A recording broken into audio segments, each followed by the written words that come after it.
One of my favorite topics, Cory, is you get influencers happen sometimes in a second, sometimes in a lifetime.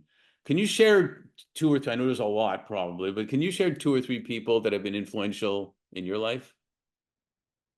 Yeah, so I'd say for me, probably the biggest influence in my life, I don't remember the name of, but it was a person, and actually it was several people, but when I was in my very early 20s and getting out of some bad situations that just brought me into their homes, showed me unconditional love, made me feel as though all of my best days could be in front of me.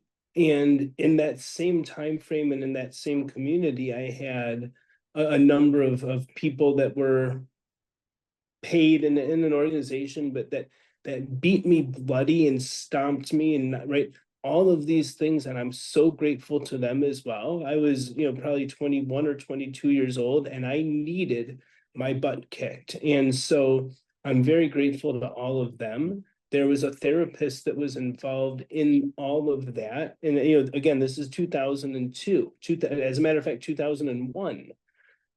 And the therapist has still remained a friend of mine to this day. So 23 years later, we're still in touch, and he reaches out and tells me how proud he is of me and things of that nature. So his name is Daniel. But so I'd say Daniel and other people just in that chapter and that period of my life were probably the most influential.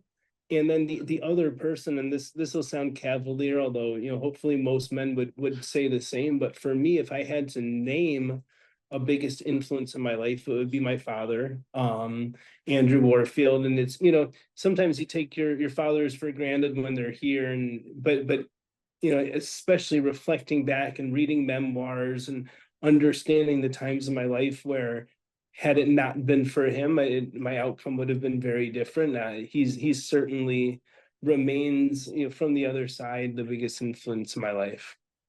Yeah, that's so wonderful to say. And I'll just add one point to it. We're all exactly what you're saying. We're all should recognize that we're influencing people. Sometimes, most of the time, maybe we don't even know it. And we should take a choice. Do we do it positively or do we negatively?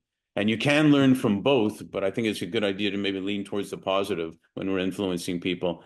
Thanks a lot for sharing that. Absolutely, Mark.